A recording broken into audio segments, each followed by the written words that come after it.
Expected value. Top of page 57.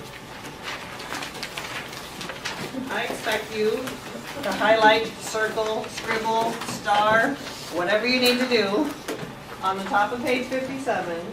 When you're asked for the expected value, what are they really asking for? It says it right there on the page. The mean. The expected number of girls here was 2. We expect a family of 4 girls to have, 4 children to have 2 girls. The mean was 2. The expected value is the mean. I can't say that enough. Sometimes they call it the expected number. Sometimes they'll say, how many of these do you expect? They're asking for the mean. So what's the answer to the question there? What's the expected value for this example? 2. This is the expected value.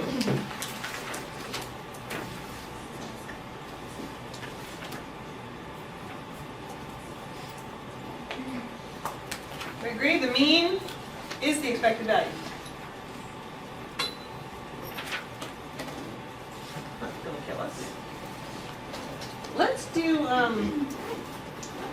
example 7, and then we'll take our break, and then we'll do more expected value after the break as we move on. Most of the time when you're asked for expected value, they're not going to hand you your probability distribution the way I did here. You quite often have to create it yourself. You have to create it yourself.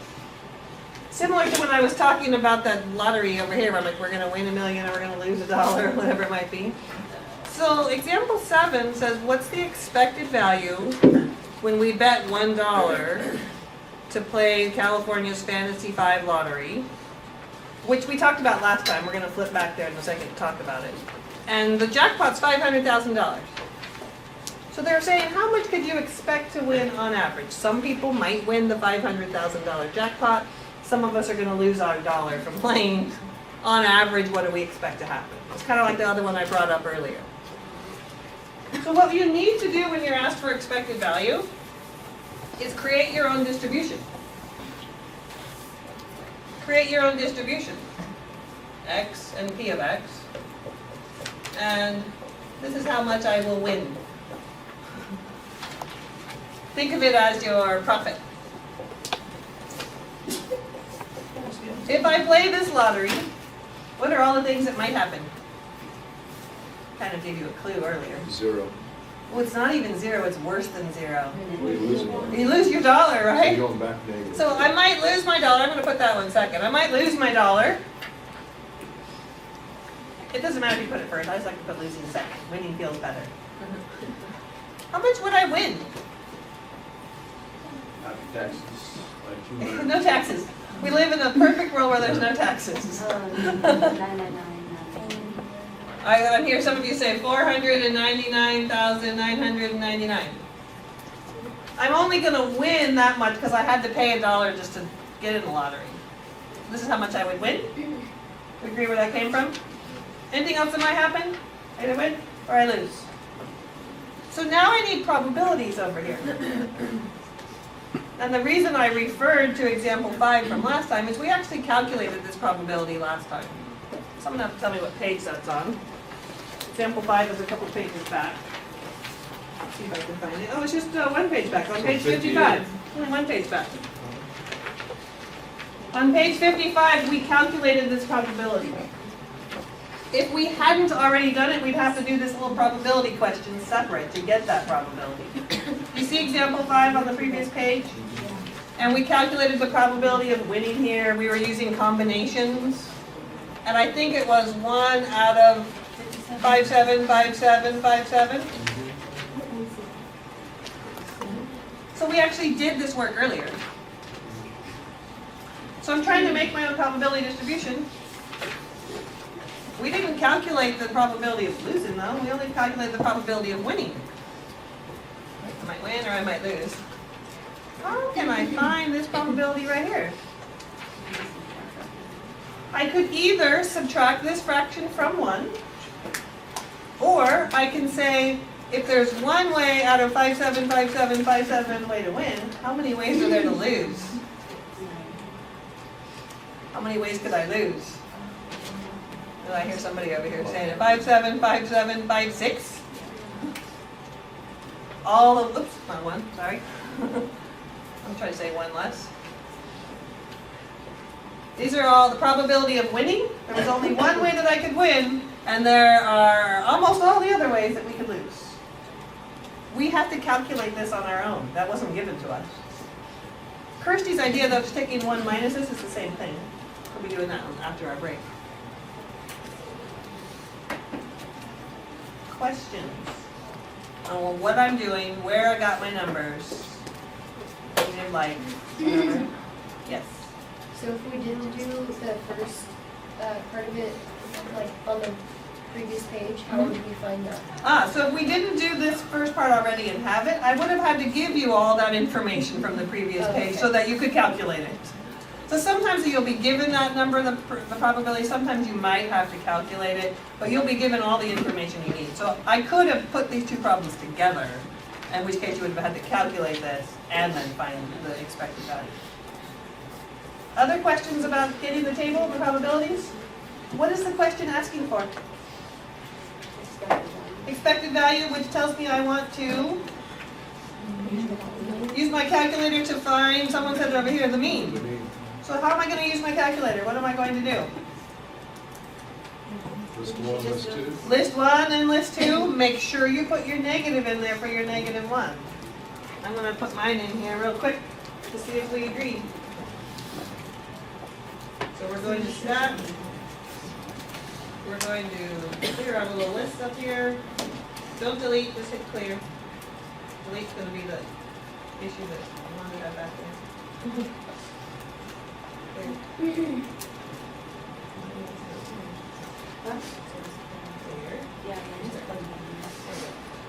So all I'm going to put in is my 4,999,999.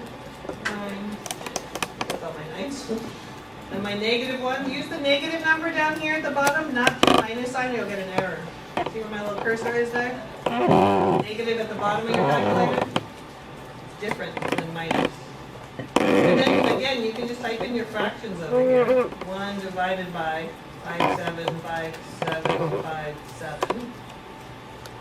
And if I hit enter, it'll turn it to scientific notation because it can't squeeze it in there. And then 575756 divided by that.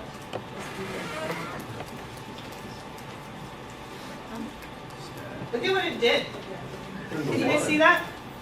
It put a 1 right there. Yeah. What does 1 mean with probabilities? Likely. It's even stronger than likely. It's gonna happen. It's gonna happen. Do we know we're definitely gonna lose? No, we don't. It's darn close. We can assume we're gonna lose, but you could win. Why does the calculator say it's 1? Because it can't fit that. It can't fit all the digits. It's like 0.9999999 and some change, and it just can't fit them all in that little space. So don't panic if your calculator says 1. It actually is keeping all the digits in its memory, it just can't show them to you. So now what? Can you turn off one light switch again, please? Sorry. Thank you. Now what? Now you hit stats. Now we do stats, and we go over to calculate, and we do 1 bar stats. List 1 and list 2 if you have this screen. If not, you type list 1 comma list 2, and you get this.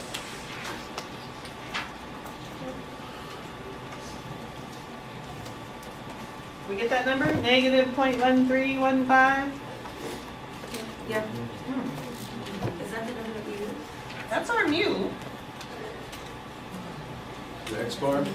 The X bar is your mean, but the calculator calls it X bar. Let me turn it back on now, please, thank you. Well, what the heck does this have to do with the lottery? There will be a question on the exam that asks you to interpret what this means. Just because you can find it is not the important part of this class. The important part of the class is, what does this mean? This is the average. A mean is an average. The average winnings. Right? We're finding out how much people win. So on average, how much does everybody win? They lose. Negative. That's because it's negative. And how much do they lose? 13 cents. A little dollar sign in front of here, right? Wow. They That's not lose bad. That's not bad. Only costs 13 cents to get a thrill. not Yeah, to play. get a little thrill. So if you play the lottery over and over and over and over again, and sometimes you win, and then you keep losing and losing and losing. So if we kept playing all the time, because that's our thrill, okay? On average, you take your winnings and your losings, and on average, it's like you're losing 13 cents every time. Even though some people got paid $500,000, the rest of us had our thrill and got nothing. On average, we're all losing 13 cents. That's not bad then if you think about it. It's not bad, really. Think about what the state gets, though. Every time somebody buys a ticket, whether that person wins or loses, the state gets to keep that 13 cents. So essentially, everybody who plays the lottery is handing the state 13 cents. Here's my 13 cents, here's my 13 cents. Even though you might be the winner or the loser in the long run, on average, they're getting 13 cents from each person. The state earns 13 cents from each ticket. It doesn't seem like much, but I've worked at a gas station before, and there's a lot of people who play the lottery. Oh yeah, imagine that Just saying that. 500,000 people buy tickets. 500,000 times 13 cents isn't just, I mean, and it's probably more like millions. There's some people who buy 20 tickets at a time. Isn't it a weekly thing too? Yeah, so I think sometimes it's twice a week even. Like it used to be Wednesdays and Sundays, or I don't even They're know. making a lot of money off of that, 13 cents. Oh yeah, 13 cents every time. Questions about interpreting that expected value? Okay, let's take a break. We'll come back, we're gonna do some more expected value, and then we'll move on and talk some more about a specific probability distribution. I'll see you in 10 minutes. So now that we all realize that we are losing the lottery every time we play, California's getting rich off of us. California's getting rich off of us as we all lose when we play the lottery. By the way, I don't ever play the lottery because I'm a statistician and I understand how it works. As much as I wanted to win that $1 million.